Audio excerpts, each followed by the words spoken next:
So the next section then is corralling of racial injustice and social inequity that might spill over into any oppression from othering and marginalizing and dehumanizing the intersection of race and class and gender with sexual orientation and religious faith, or being homeless, or being mentally ill, or being disabled. And I will say from the beginning that this section might be a little bit longer, and the last section I know is shorter, so we will have time to cover everything, I hope. The book Caste, The Origins of Our Discontents by Pulitzer Prize-winning journalist Isabel Wilkerson was published in June 2020. It's in your bibliography. It's brilliantly written. It gives a comprehensive and excellent overview of the intertwining of race and class and gender and religion in America from 1619, before America was America, to 2019. The intertwining of these discriminations to create what has functioned for 400 years as a caste system in America. So Wilkerson connects the dots and deconstructs the paradigms that create and reinforce and protect the caste system.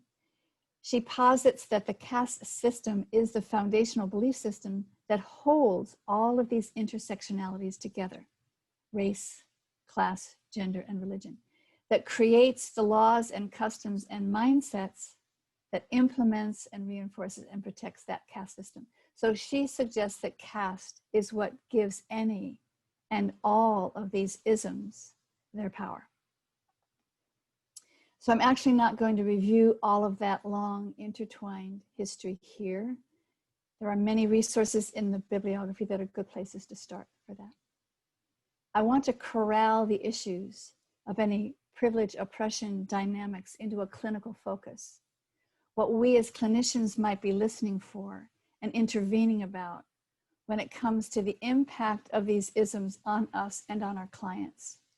In 20 minutes, exploring the role of othering that leads to dehumanizing, that leads to oppression, and what we as clinicians can do about that. And the role of shame, blame in that process. What we as clinicians not only can do about that, but we're really good at doing something about that. So that our reawakening right now to racism or anti-racism, to social and economic inequity or social and economic parity, our responses to the Black Lives Matter or Me Too or Occupy movements don't collapse into what Michael Kerman of Leading Edge Seminars calls the flavor of the month. How we can become aware and stay awake and learn from what's causing so much fracturing and unrest in our society right now. Acknowledge our part in maintaining or denying or challenging or resolving those underlying causes, and proactively choose to act on behalf of healing and change and learning and growth. To play an active role in how these adversities transform us and transform our clients. So believe me, focusing on shame and blame in a clinical setting is not a bypass or a denial of the larger context. Shame, blame really are elements of a fixed mindset. The pride, shame poles of a narcissistic or shame-based mindset. The belief systems and the resulting behaviors have been researched in our field for a long time as the powerful underlying contributors to the policies and practices of the isms that we're exploring today. All Blacks are this, or all whites are that. Not seeing individuals or accepting differences among individuals and the possibilities for learning and growth among individuals. Shame, blame is one of the most powerful weapons of racist, classist, sexist policies and the institutions that keep people in their place. And I've studied and written and taught quite a bit about shame for as long as I've been teaching about resilience, because shame, blame is also the most powerful psychological derailer of our resilience. So I'm going to begin with a model for working with shame, blame from Paul Gilbert, the developer of compassion-focused therapy in the UK. And Paul says, given your evolutionary neurobiology, which you share with all human beings, your inherited genetics and temperament, your family of origin attachment conditioning, and the expectations, opportunities, and the restrictions of your culture. The racial, class, gender, religion context we are all paying more attention to now. The time and place in history that you've been born into. Given all of that, who you are and how you navigate the world is not your fault. Who you are and how you navigate the world is not your fault. And that can be such a relief to clients. And then Paul goes on to say, given the plasticity innate in your brain, who you become and how you behave in your world is your responsibility, not your fault. It is your responsibility. And we'll come back to that responsibility. So to unpack this, given your evolutionary neurobiology, one of the most deeply embedded patterns in our brains is us versus them. Identifying with your own group, identifying anyone not in your group, othering anyone not in your group. So that was useful for survival when we lived in bands of 50 to 150 people on the savannah in Africa, and evolution is all about survival. PBS is now broadcasting a 4-part series called Hacking Your Mind. It began September 9th. It's easy to stream it, and it's in your bibliography. The first episode features research with a group of 5-year-olds who were shown images of children happy or frowning, friendly or mean. And in the images, the children were wearing orange t-shirts or green t-shirts. And based on the images, all of the young research subjects wanted to be in the green t-shirt group, to be with the happy, friendly children. So they were given green t-shirts to wear. And then in a series of exercises like giving gifts to other children, depending on the color of their t-shirt, they always favored the children in green t-shirts. So the research found that the children identified with their new group within 15 to 30 seconds. No instruction needed, only images and behaviors. And very coincidentally, a few weeks before, while I was preparing this webinar, a former client of mine, also a former therapist here in Marin, sent me the link to the very famous documentary, A Class Divided, about a 3rd grade teacher in Iowa, Jane Elliott, who responded to the assassination of Dr. Martin Luther King in 1968 by beginning her class the next day. It might be fun to judge people today by the color of their eyes. Would you like to try this? Since I'm the teacher and I have blue eyes, I think maybe the blue-eyed people should be on top the first day. I mean, the blue-eyed people are the better people in the room. And the film then records the students' reactions to being considered to their superior to their classmates or inferior, or the next day switching roles and being told that they were now inferior or superior. And I showed this film to my students when I was a social sciences teacher 40 years ago at Berkeley High.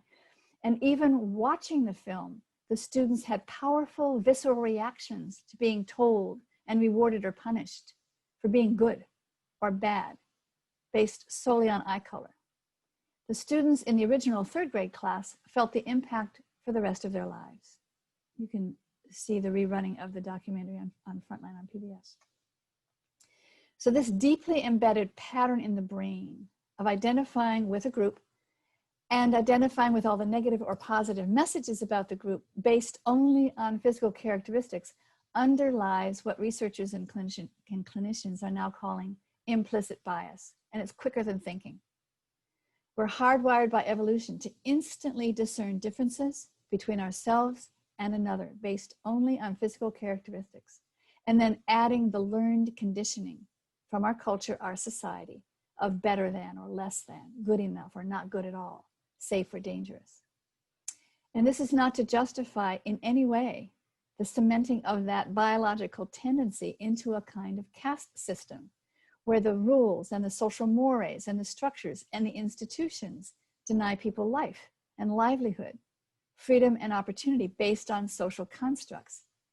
And it's not to excuse ourselves from becoming aware of and overcoming the conditioning of that implicit bias, but simply to acknowledge how deeply hardwired these responses are. And we can't just think our way through them or easily train ourselves out of them.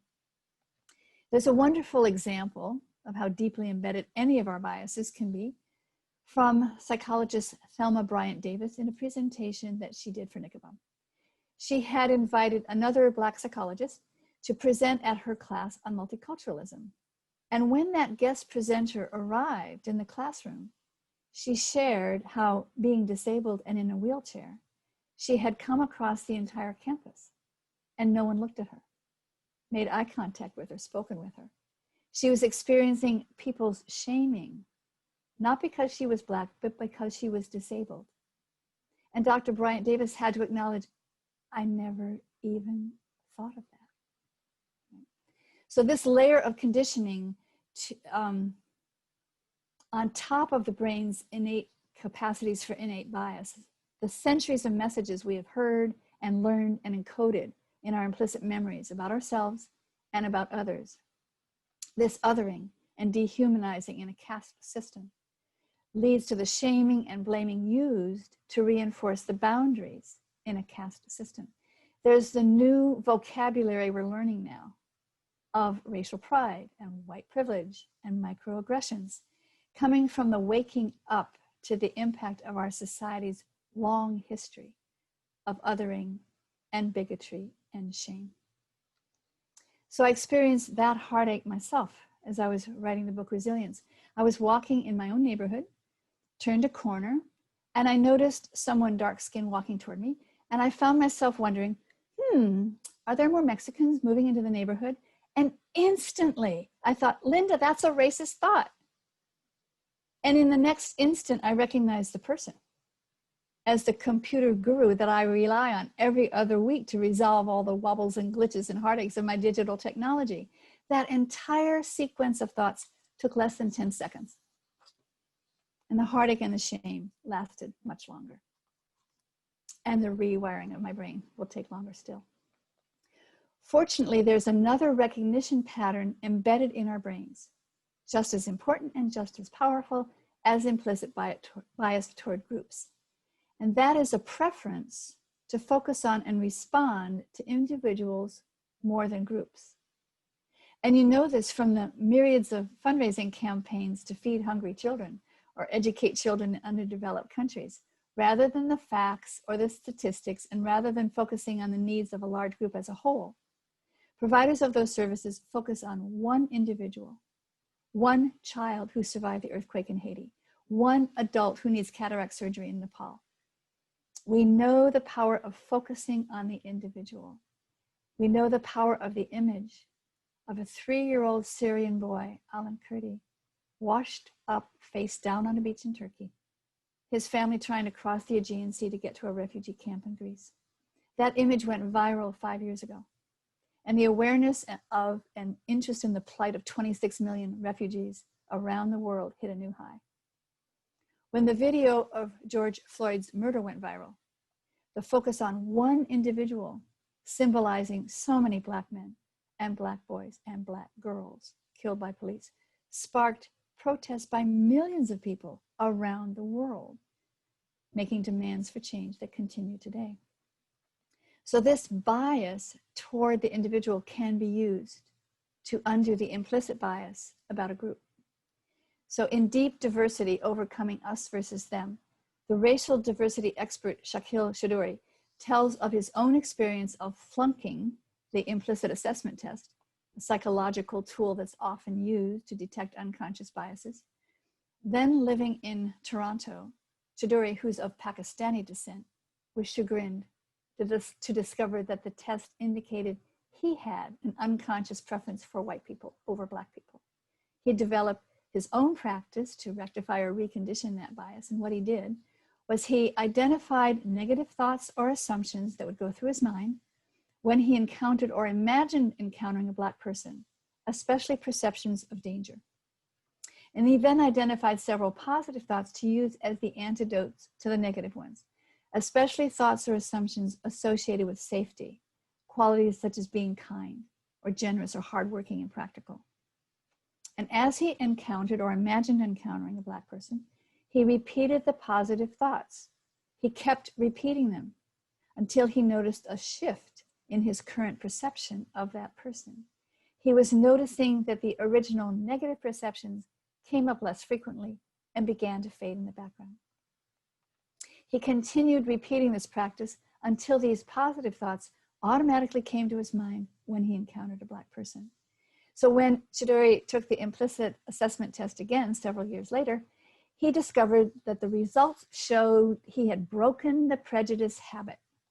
His conscious practice of reconditioning had rewired his unconscious conditioned bias. So clients can work with any group of people they identify as other toward whom they know they have a negative bias. Men or women or elders or children or members of any minority group or people of a particular sexual orientation, even football players and CEOs.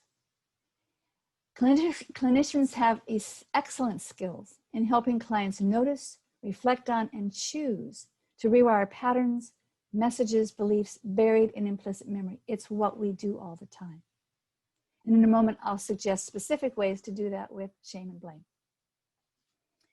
So on with unpacking Paul Gilbert's model, given our genetics and temperament. It's true that clients can inherit traits of shyness or affability, and what they learn to do with those traits is their responsibility. And clinicians can help them work through any shame blame caused by responses to that inheritance.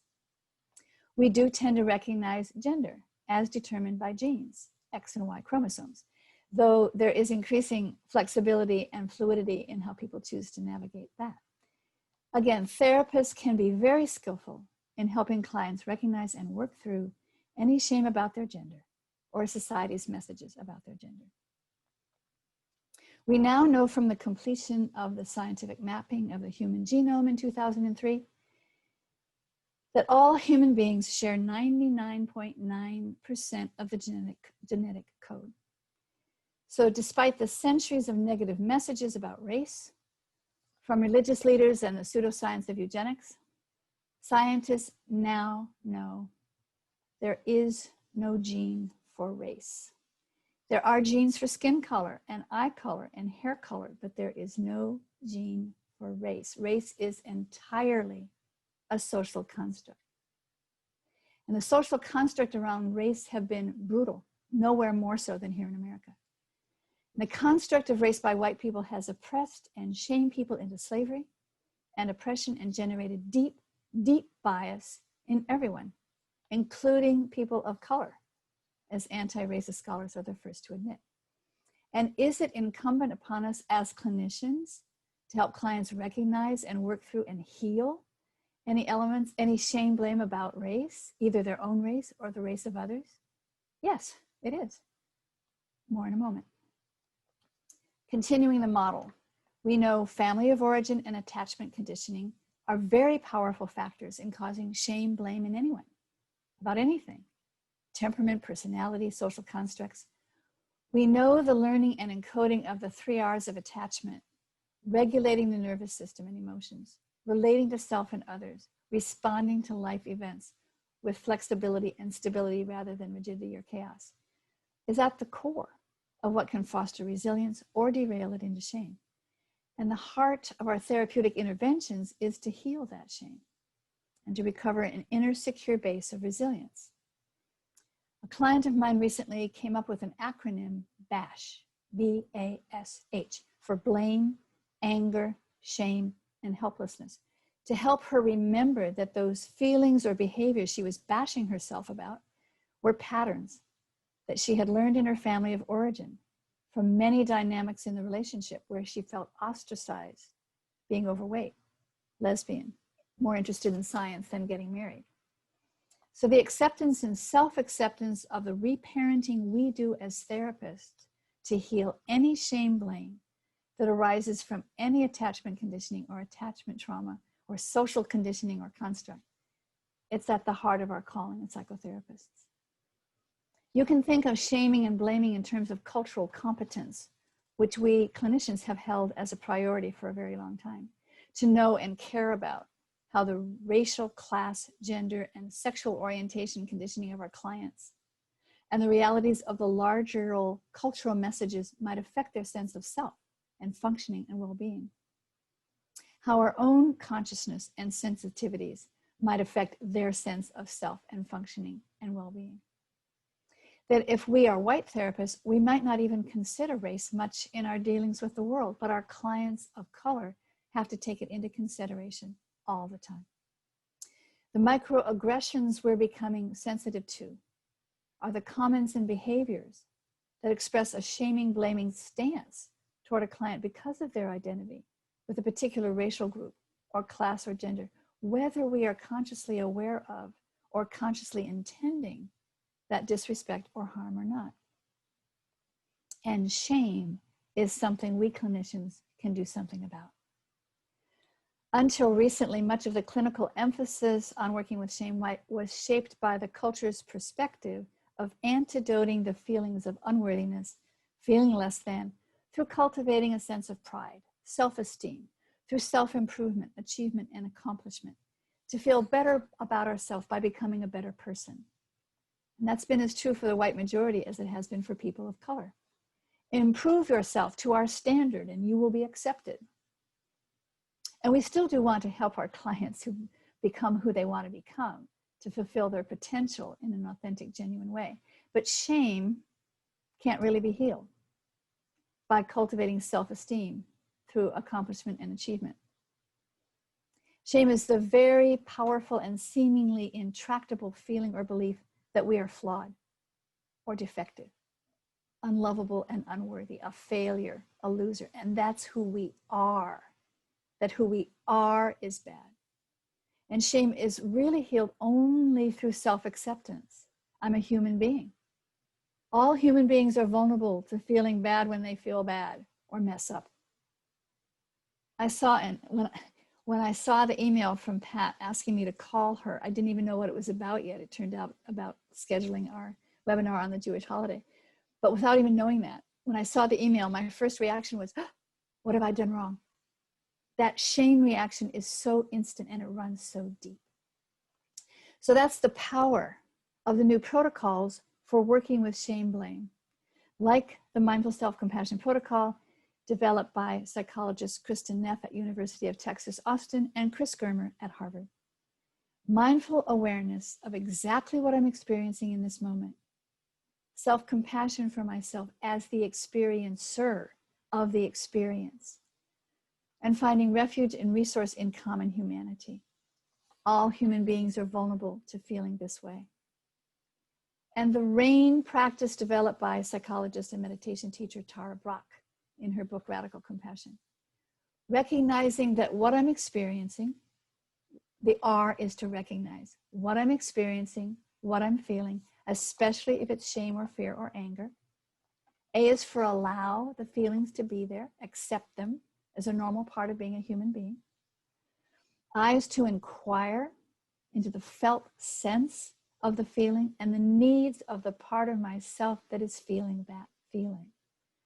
And then N is for nurture, to give that part the understanding and care and acceptance and validation that it needs to return to the window of tolerance, basically.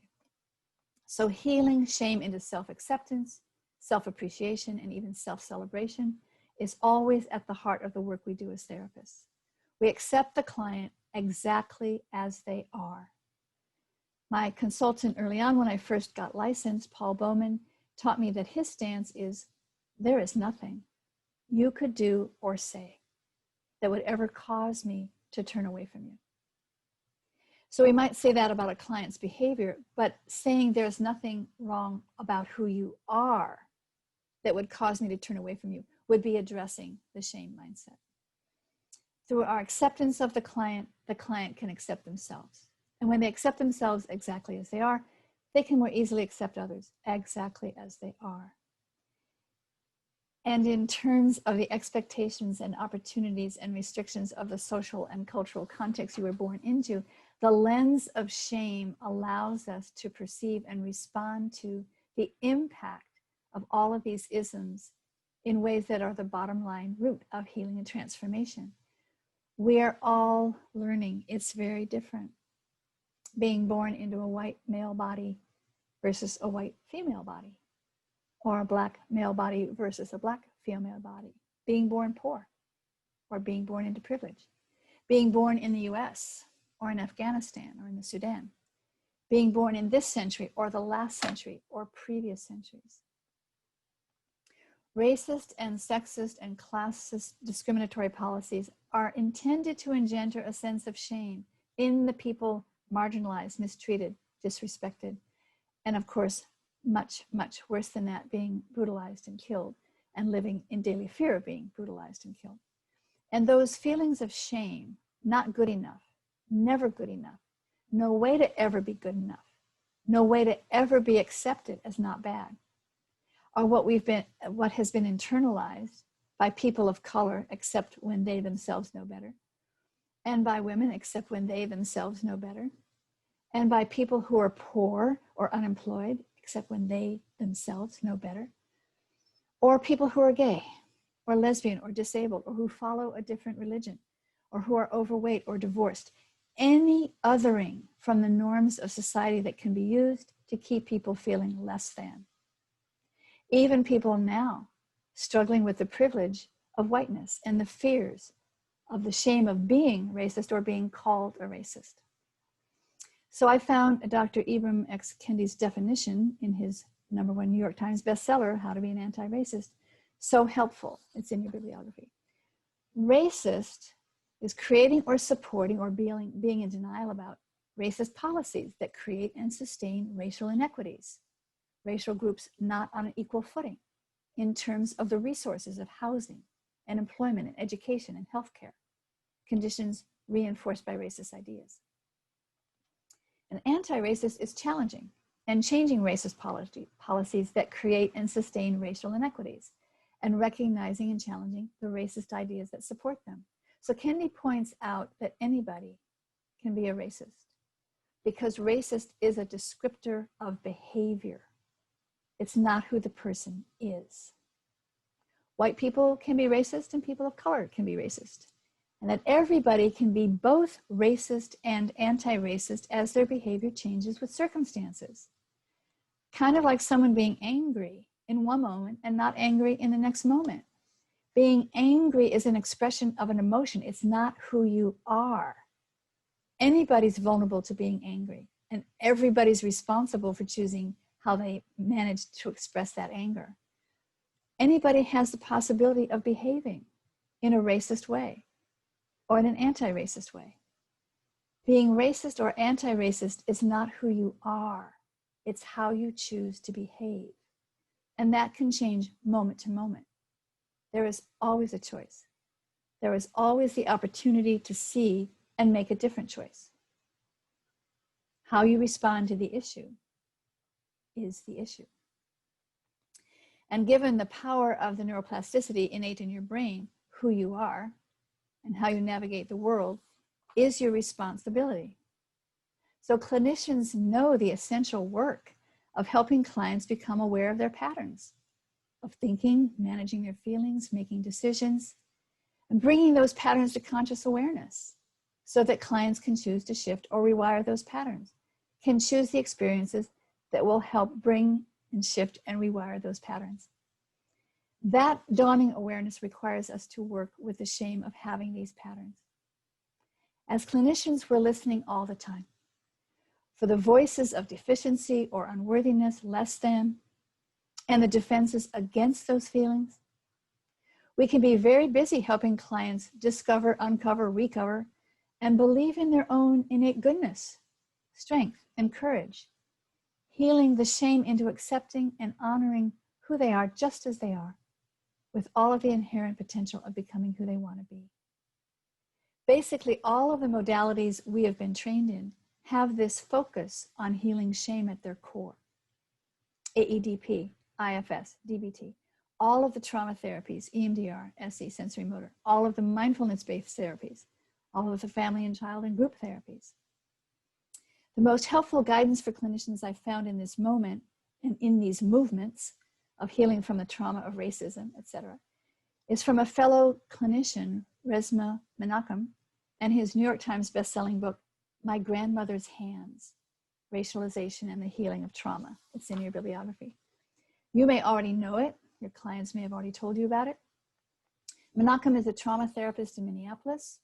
He's trained in somatic experiencing with Peter Levine and trauma therapy with Bessel van der Kolk. And Menachem's approach starts with what we already know: polyvagal theory of the nervous system, the somatic body-based tools needed to heal trauma, the multi-generational transmission of trauma, and then bridges body-based trauma therapy to the racialization of trauma held in the body. White bodies, black bodies, in all bodies.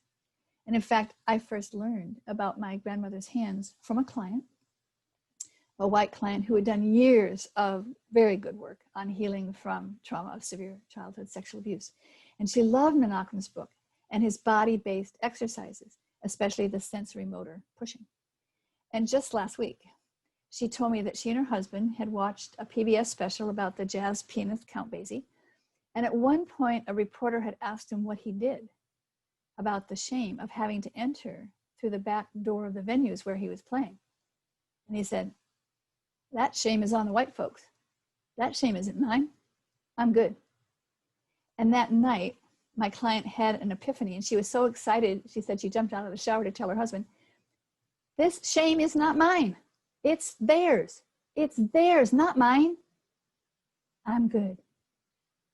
So Menachem shares the view, as many, many thought leaders and teachers do in this phase of rethinking racism and any other othering that is shaming, that racism is bad. But you, the target of that racism, even the perpetrator of that racism, are not bad. And that's a radical idea. Radical for the people of color who have been consistently and systematically taught that they are bad from birth. Radical for the holders of white privilege, who may be ignorant or in denial of that white privilege. The privilege of being born into a culture where whiteness is considered normal, the standard, what's even considered superior. But they're not bad for being born white. It's a radical idea. And we work with all the shame around it. Another good resource is Janina Fisher. She's a well-known trauma therapist here in the Bay Area. And she has just collaborated with Black and Brown colleagues on a new webinar series for therapists, a therapist path for exploring implicit bias and racial trauma. It's also in your bibliography. So all of this is not to say that the impacts of the learned conditioning based on racial and social constructs is okay. As Dr. Kendi says, the damaging effect of these isms and the intersectionality of these isms, racism, classism, sexism, have been persistent, pervasive, and predominant in our collective history. So Dr. Gilbert says, given the innate neuroplasticity in your brain, the innate capacities in your brain to learn and change and grow, who you are and how you behave in this world is your responsibility. How you relate to yourself from a shame base, or how you have learned to shame and blame others, even unconsciously, unintentionally, is not your fault, but it is your responsibility to learn and train yourself to change that. So we as clinicians can help our clients shift their perceptions of themselves and others and cultivate a mindset of self-awareness and self-compassion and self-acceptance and compassion and acceptance of others that is the antidote to healing the shame mindset. Just a little bit more. We all have tools in our toolkit to do that, and I start with a simple ABC that's easy for clients to remember, and it's easily applicable to helping clients work with shame. So A is becoming aware of what we're experiencing and our reactions to what we're experiencing, attuning to the felt sense of our experience and our reactions to our experience, allowing what's happening and allowing our reactions to what's happening to be there, accepting that this is what's happening, accepting that I'm experiencing these painful feelings of shame, even accepting reactions to my reactions to my reactions. B is for being with or befriending, being with the painful contracting and felt sense of shame, or with the defenses against the feeling of shame before we try to push those feelings away and not feel them. Being with and befriending, recognizing that any experience of shame is a signal to pay attention. Something important is happening here, to be with it so that we can work with it. And C is for compassion, as taught in the Mindful Self-Compassion Protocol. May I be kind to myself in this moment. May I accept this moment exactly as it is. May I accept myself exactly as I am in this moment. May I give myself all of the allowing and accepting I need in this moment. So Dick Schwartz, who's the developer of internal family systems, reminded us in an article in this month's Psychotherapy Networker titled Working with Our Internalized Racism, that we need to bring this kind of ABC, awareness, being with, and compassion to inner parts as well. Parts that may be racist or ashamed of being racist. Our acceptance and compassion for our clients models their acceptance and compassion for themselves. And the direct, measurable cause and effect outcome of the client experiencing themselves in this positive, accepting, compassionate way is resilience. I love teaching that. The direct, measurable cause and effect outcome is resilience. And that would be for any issue that might be triggering shame for them. And that would be for a client who is the victim of domestic violence or abuse, or a client perpetuating that domestic violence or abuse. Someone who is addicted to alcohol or opioids, or someone who is a workaholic, or addicted to their digital devices and neglectful of family and relationships. Someone who had been othered and discriminated against because of the color of their skin, or the shape of their nose, or the shape of their body, or the ability or disability of their body, their sexual orientation, or condition of employment or unemployment. And that would go for white clients who maybe are just waking up to what it means to have white privilege, or be in complete denial or complete defensiveness about their white privilege. I wonder, I could be wrong, but please help me understand what this means to you. As Audre Lorde wrote in 1980, we have all been programmed to respond to the human differences between us with fear and loathing, and to handle that difference in one of three ways. Ignore it, and if that's not possible, copy it if we think it's dominant, or destroy it if we think it's subordinate. But we have no patterns for relating across our human differences as equals. It's not our differences that divide us, it's our inability to recognize, accept, and celebrate those differences. So clinicians and clients who are white do have a responsibility to wake up to the accident of being born white in this society that does bring privilege with that whiteness, even if you are a woman or gay or poor or disabled or any of the other intersectionalities that could evoke shame. So intersectionality is an important emerging concept in skillfully and sensitively confronting racial injustice and social inequity. The potential shame and trauma are different for white men and white women, different for Black men and Black women, different for white men and Black men, different for white women and Black women, different for wealthy white men and poor white men, different for privileged Black elites and underprivileged or incarcerated Black men, let alone straight any category or LGBTQ any category. And there could be a comorbidity of trauma. In How to Be an Anti-Racist, Dr. Kendi shares his own waking up to his own internalized racism, and then sharing his misogyny, and then his homophobia, peeling back layer after layer. We don't have to show up and do all of our diversity, equity, inclusivity work perfectly or even comprehensively. We just need to be willing to wake up and show up and grow up and help our clients do the same as best as they can. As James Baldwin noted, not everything that can be faced can be changed, but nothing can be changed until it is faced. And I'll close this section of this huge topic with a quote from a friend who was an electrical engineer at SRI International. The plaque on the entrance to the electrical engineering lab read, "We have not solved your problem. And in fact, we have more questions than when we started. But we believe we are confused at a higher level and about more important things." So now, Adam, any questions or comments? And I have just a few brief minutes for the final section.